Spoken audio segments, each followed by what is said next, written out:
G'day, and welcome to a tale that might make you reconsider your plans for above-ground living. Imagine a place where people decided, quite literally, that the grass isn't greener on the other side, it's better buried underneath it. This is the story of Coober Pedy, a town that moved underground. Our story begins in the scorching heart of South Australia, where the outback stretches out as far as the eye can see. The heat here isn't just hot. It's the kind of heat that makes you wonder if the ground might sizzle under your boots. In this unforgiving landscape, temperatures regularly soar high enough to make you feel like you've walked straight into a convection oven. Back in 1915, the outback was mostly a vast, empty expanse. But that changed when a young boy, just 14 years old, stumbled upon something extraordinary. His name was Willie Hutchison, and while he was out looking for water with his father, he discovered opals instead. Now, opals aren't just any old gem. They're the kind that sparkle like a miniature galaxy trapped in stone. It didn't take long for news of Willie's find to spread, and soon prospectors began pouring into the area, dreaming of striking it rich. And that's where we meet Alfie. Alfie's not exactly a young prospector anymore. In fact, if you ask him his age, he'll tip his hat back, scratch his chin and say something like, "Old enough to know better, but young enough to still give it a go." Alfie came to Coober Pedy back in the 1950s, lured by stories of fortunes hidden in the earth. He'll tell you with a twinkle in his eye, "I didn't come here for the heat. I came here for the stones, and I stayed for the people." Alfie recalls how the early settlers quickly realized they were in a bit of a pickle. Mining opals in the cool underground was manageable, but living in tin shacks under a sun hot enough to bake bread? Not so much. One sweltering afternoon, Alfie remembers a mate of his, Big Jack, tossing his pickaxe aside and exclaiming, "Why don't we just live down there with the opals?" And that's exactly what they did. They started digging homes straight into the hills, creating what locals now call dugouts. Alfie's own dugout is a bit of a legend in the town.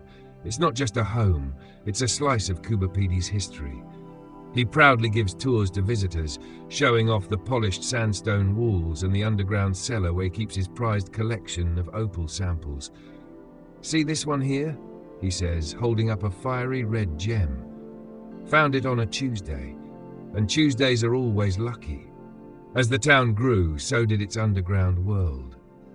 Alfie talks about how people started digging, not just homes but shops, churches, and even a bar. The bar, he chuckles, was where you heard the real stories. Like the time old Mick swore he found a patch of opals the size of a kangaroo. Turns out it was just a shadow, but we let him dream. The town's quirks don't stop at its underground lifestyle.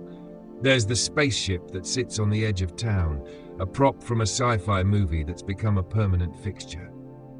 Alfie loves telling visitors that it landed one stormy night. Of course, it didn't fly off because, well, we've got a way of making things stick around here. And then there's the golf course. Alfie's part of the local club and insists it's the only course where you don't have to worry about divots, because there's no grass. Instead, players carry a piece of turf with them to tee off from.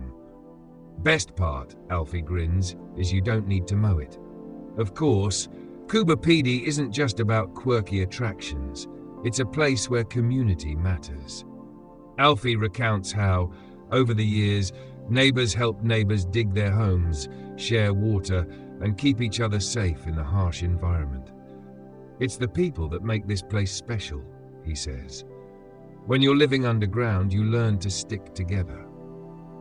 Alfie's favorite story, though, is about the time a pair of newlyweds came to town. They'd heard about the underground lifestyle and decided to stay. The whole town pitched in to help them dig their first dugout. They're still here, Alfie beams, and now their grandkids are running around, chasing the same dreams we did. Today, Coober Pedy stands as a testament to human adaptability and ingenuity. It's a place where the underground world isn't just a solution, it's a way of life. And if you ever visit, Alfie will be the first to greet you with a grin, a story, and maybe even a sip of his homemade bush tea. So next time you're sweltering in the heat, you could just choose to give up and go home. Or as Alfie would say, don't be such a flamin' sook. Have a good look at yourself. There's always an option to dig deep. Literally. If you enjoyed that story, why not pop over to my channel and find another tale that takes your fancy, or let yourself drift off with one of my calming playlists. Sweet dreams.